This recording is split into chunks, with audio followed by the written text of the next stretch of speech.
ಸುಮಲತಾ ಅಂಬರೀಶ್ ಅವರ ನಡೆ ಏನು ಅನ್ನೋದು ಒಂದ್ ಕಡೆ ಕುತೂಹಲ, ಮತ್ತೊಂದು ಕಡೆ ಕಾಂಗ್ರೆಸ್ ಶಾಸಕ ನರೇಂದ್ರ ಸ್ವಾಮಿ ಅವರು ಪರೋಕ್ಷವಾಗಿ ಸಂಸದೆ ಸುಮಲತಾ ಅವರಿಗೆ ಎಚ್ಚರಿಕೆ ಕೊಡ್ತಿದ್ದಾರೆ. ತಟಸ್ಥವಾಗಿರಿ, ಇಲ್ಲ ಕಾಂಗ್ರೆಸ್ ಅಭ್ಯರ್ಥಿಗೆ ಸಪೋರ್ಟ್ ಮಾಡಿ ಅಂತ ನೇರ ಎಚ್ಚರಿಕೆ ಇದು. ಸಂಸದೆ ಸುಮಲತಾ ಅವರಿಗೆ ನರೇಂದ್ರ ಸ್ವಾಮಿ ಅವರು ಪರೋಕ್ಷವಾಗಿ ತಾಕೀತು ಮಾಡಿದ್ದಾರೆ. ಮಳವಳ್ಳಿಯ ಕಾಂಗ್ರೆಸ್ ಸಭೆಯಲ್ಲಿ ಶಾಸಕ ನರೇಂದ್ರ ಸ್ವಾಮಿ ಅವರು ಮಾತನಾಡಿರೋದು, ಎಚ್ಚರಿಕೆಯ ಬೇಡಿಕೆ ಇಡ್ತೀವಿ, ಮಳವಳ್ಳಿಗೆ ಅವಮಾನ ಮಾಡಿಕೂಡದು ನೀವು, ಆ ರೀತಿ ಇಂದಿನ ಸಭೆಯಲ್ಲಿ ನಿಮ್ಮ ನಡೆ ಇರಬೇಕು, ಅಂತ ತೀರ್ಮಾನವನ್ನ ನೀವು ತೆಗೆದುಕೊಳ್ಳಲೇಬೇಕು ಅಂತ ಕಾಂಗ್ರೆಸ್ ಶಾಸಕ ನರೇಂದ್ರ ಸ್ವಾಮಿ ಅವರು ಎಚ್ಚರಿಕೆ ಕೊಟ್ಟಿದ್ದಾರೆ.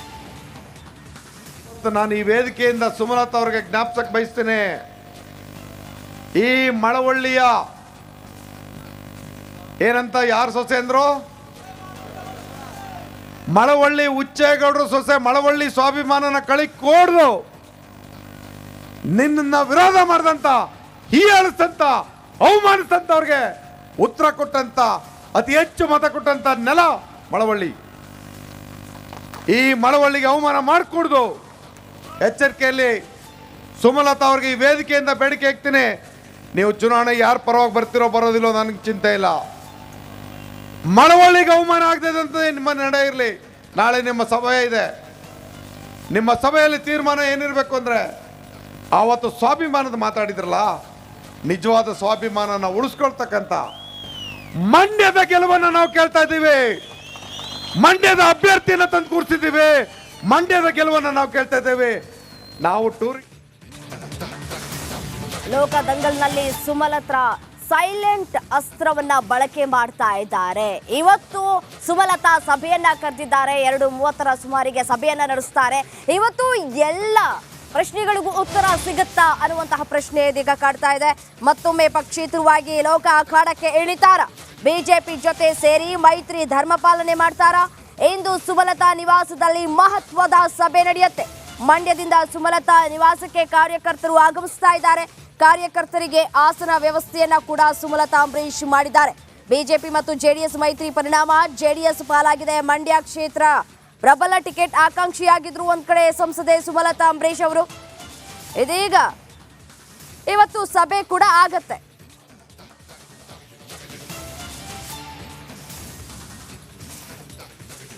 ಈ ಕುರಿತು ಮತ್ತಷ್ಟು ಡೀಟೇಲ್ಸ್ ಕೊಡ್ತಾ ಹೋಗ್ತಾರೆ ನನ್ನ ಕಲೀಗ್ ರಂಜಿತ್, ನೇರ ಸಂಪರ್ಕದಲ್ಲಿ ಜಾಯಿನ್ ಆಗ್ತಾ ಇದ್ದಾರೆ. ಎಸೇನು ರಂಜಿತ್, ಇವತ್ತು ಸುಮಲತಾ ಅವರ ಸಭೆ ಸಾಕಷ್ಟು ಕುತೂಹಲಕ್ಕೆ ಕಾರಣವಾಗಿದೆ. ಇವತ್ತು ಎಲ್ಲಾ ಪ್ರಶ್ನೆಗಳಿಗೂ ಉತ್ತರ ಸಿಗುವಂತಹ ಸಾಧ್ಯತೆ ಇದೆಯಾ? ಸುಮಲತಾ ಅವರ ಮುಂದಿನ ನಡೆ ಏನಾಗಿರಬಹುದು? ಡೀಟೇಲ್ಸ್ ಕೊಡ್ತಾ ಹೋಗೋದಾದ್ರೆ ರಂಜಿತ್.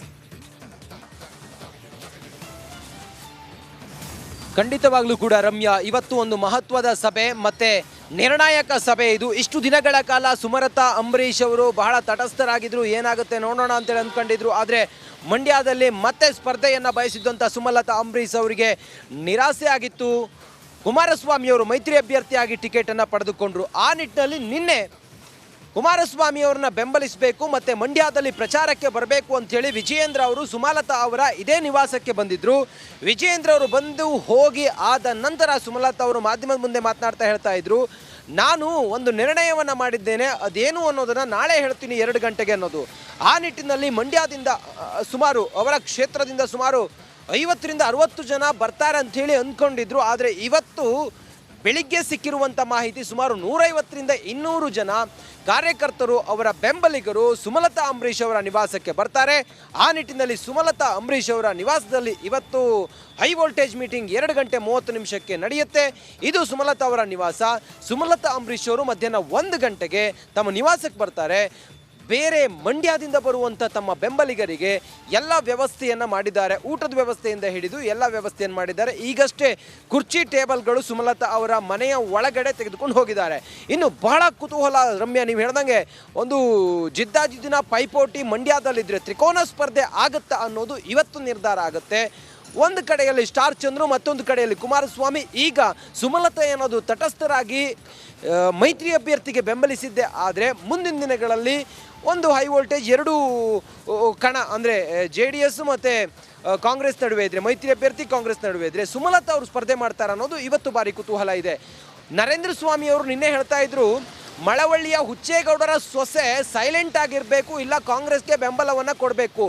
ಸ್ವಾಭಿಮಾನಿ ಕಹಳೆಯನ್ನ ಮೊಳಗಿಸಿ ಕಳೆದ ಬಾರಿ ಗೆದ್ರಿ ನೀವು, ಆದ್ರೆ ಮಂಡ್ಯ ಜನರ ಸ್ವಾಭಿಮಾನವನ್ನ Okay, ಈ ಬಾರಿ ರಂಜಿತ್. ನೀವು ರೈಟ್, ಧನ್ಯವಾದ ತಮ್ಮೆಲ್ಲ ಕಂಪ್ಲೀಟ್ ಮಾಹಿತಿಗಾಗಿ.